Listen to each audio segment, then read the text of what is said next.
Bon, Biao, donc le Togo. Avant de parler de ton action en faveur des jeunes entrepreneurs, tu peux nous brosser un petit peu ton profil?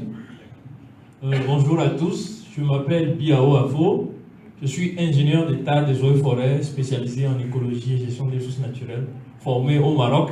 Je suis lauréat de l'École nationale forestière d'ingénieurs de Rabat Salé. J'étais boursier de la coopération marocaine. J'ai fait 6 ans d'études au Maroc. Et après mes études, j'ai décidé de rentrer chez moi au Togo pour apporter ma contribution. J'avoue que les premiers moments, l'insertion professionnelle n'est pas assez évidente.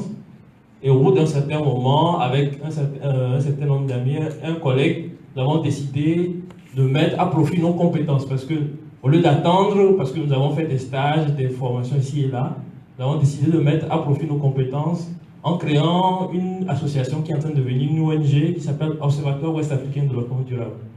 Et au sein de cet observatoire, nous avons un certain nombre d'actions au niveau de formation, d'actions d'accompagnement dans le reboisement auprès des communautés. Et après, en évoluant, nous avons redéfini nos axes stratégiques. En redéfinissant nos axes stratégiques, nous avons ajouté 2 volets. Il y a le volet gouvernance environnementale. Au niveau de cet axe, nous essayons d'apporter notre contribution à l'effectivité, à l'efficacité de l'action gouvernementale dans les questions environnementales et aussi la transversalité des questions de développement durable et l'axe entrepreneuriat vert. En fait, pour cet axe, c'est venu de quelle façon? Il y a une initiative qui est née en Espagne qui s'appelle Ecopreneur for Climate que j'ai eu à contacter dans mes réseaux et ils m'ont investi comme représentant pays au Togo. Donc chaque année, cette initiative qui est présente dans 21 pays dans le monde organise un événement qui s'appelle la semaine du business climatique et de l'action pour le climat. Donc au cours de cette semaine, dans le monde entier, pendant une journée, il y a un forum qui est organisé pour promouvoir l'entrepreneuriat vert et faire connaître les initiatives entrepreneuriales des jeunes. Et au niveau de chaque pays, il y a un lauréat qui est sélectionné et puis son dossier est envoyé au niveau international. À la suite de ça, il y a un grand gagnant qui est sélectionné par la coordination internationale et il a l'opportunité d'aller présenter son projet lors d'un side event qui est organisé à chaque COP. Donc, alors, après ça, vous avez pris d'autres initiatives, plus propres justement pour appuyer les jeunes au Togo, en créant CIL Togo. Alors c'est quoi CIL? Justement, en fait, sur la base de ce forum, d'abord, en fait, le forum consistait en des communications avec des différents échanges comme nous avons ici et le concours de projets. À la suite des recommandations qui sont sorties de la dernière édition que nous avons faite en octobre passé, nous avons vu un certain nombre de défis que rencontrent soit les jeunes entrepreneurs eux-mêmes et les jeunes en général. Et la question d'entrepreneuriat vert n'est pas assez connue jusqu'à aujourd'hui parce que les gens se limitent généralement à l'agriculture, qui n'est pas forcément vrai parce que l'agriculture en général peut être tendancieuse dans la question de pollution, mais lorsqu'elle est bio, elle peut rentrer dans la question. Donc, nous avons pensé, au lieu de chaque année juste organiser un forum et on se sépare, mettre en place une structure d'accompagnement des jeunes. C'est là qu'est né le Climate Innovation Laboratory Togo. En fait, c'est une initiative qui fait partie du vaste réseau Ecopreneur for Climate. En fait, c'est quoi comme initiative? D'abord, nous avons commencé jusqu'à présent par un programme de formation pour les jeunes. Et régulièrement, nous organisons des formations pour former les jeunes sur les questions d'entrepreneuriat vert et renforcer leurs capacités sur les questions d'entrepreneuriat. Je tiens à rappeler aussi qu'entre-temps, j'ai suivi la formation Young African Leadership Initiative du Ghana. Je suis sorti, j'ai eu mon certificat sur l'axe entrepreneuriat.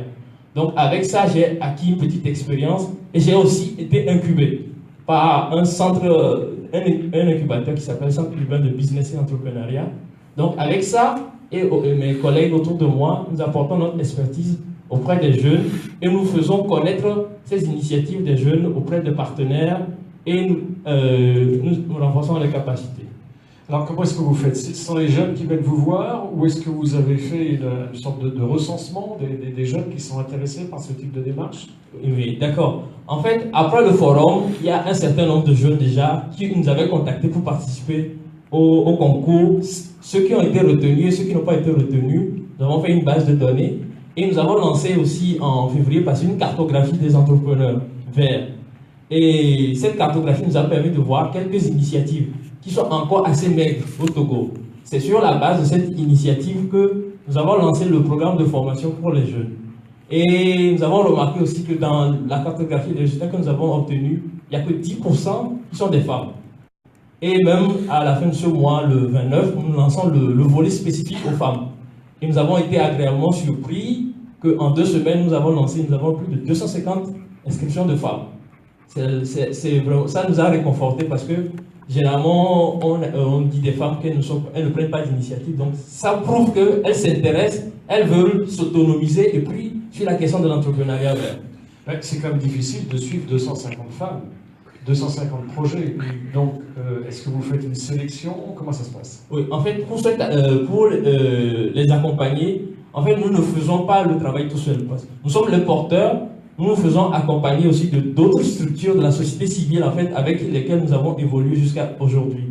Donc, nous sommes sur le côté entrepreneuriat vert, et eux, ils apportent leurs compétences sur les questions de leadership féminin, équité genre et d'autres. Et puis, nous portons ensemble ce projet. Donc, au lieu de prendre les femmes de 250 en même temps, nous avons fait des petits groupes dont nous allons commencer à partir de la semaine prochaine des séances de formation. Très bien. Ben, j'aurais une dernière question. En fait, oui, je voudrais ajouter quelque chose. En fait, l'innovation même au niveau de le Climate Innovation Laboratory, c'est que en fait, nous avons dénoté un certain nombre de défis environnementaux qui est commun à beaucoup de pays. Les questions de gestion durable des déchets, efficacité énergétique, gestion des déchets industriels. Et nous avons constaté qu'en collaborant avec certaines entreprises, ils font venir un certain nombre d'experts internationaux, où des fois c'est des coûts élevés. Et maintenant, nous avons constaté qu'il y a déjà un certain nombre de jeunes togolais qui ont de l'innovation, qui ont des initiatives locales qui peuvent servir à ces entreprises. Donc, en fait, à travers quelque chose que nous appelons les climatons c'est des hackathons comme dans le domaine informatique. Donc, c'est des séances que nous organisons pour répondre à des défis. C'est-à-dire qu'une entreprise, je donne un exemple, la brasserie du Togo qui produit des boissons a un problème de gestion de ses déchets. Donc, au cours de 2 jours, nous organisons ce climaton où à la fin, la meilleure solution est proposée à l'entreprise et il y a un contrat d'exploitation de cette solution et les jeunes qui proposent la solution ont leur bénéfice et nous, en tant que prestataires de services, nous avons aussi notre marge en fait. Alors, accompagner les jeunes, les former, organiser des manifestations, etc., c'est quand même extrêmement exigeant, c'est une charge de travail importante. Qu'est-ce qui te motive dans cette démarche? Bon, pour vous dire, en fait, c'est que l'entrepreneuriat est quelque chose qui m'a intéressé même avant, même quand j'étais étudiant. Et pour dire, j'ai l'ambition de créer au moins 15 entreprises. Au moins 15 entreprises. J'ai déjà mais je me suis dit, comme première expérience entrepreneuriale, je veux réussir quelque chose dans le domaine de l'environnement et servir aussi d'exemple auprès de jeunes. Donc, quand je vois l'enthousiasme que certains ont, et que j'ai eu la chance d'avoir acquis une petite expertise, encore assez modeste, je le dirais, et avoir accès à un certain nombre de connaissances. Donc ça me fait plaisir de pouvoir accompagner des jeunes, de faire connaître. Et parce que, par exemple, nous sommes invités des fois sur des médias télé pour parler. Donc nous profitons de l'occasion pour parler de certaines initiatives de jeunes qui ne sont pas connues. Et grâce à ça, il y a une start-up. Il y a une start-up qui s'appelle Environnement Plus, qui fait de la transformation de déchets en pavé. Donc, grâce à cette initiative, nous avons pu faire connaître cette initiative auprès de certains partenaires qui ont pu commencer un programme de financement. Donc, ça nous fait plaisir ça nous apporte nous-mêmes la sensation d'être des véritables acteurs de changement au lieu de se plaindre et d'attendre forcément que l'État ou bien d'autres organisations nous emploient. Merci beaucoup, en tout cas, pour ton témoignage.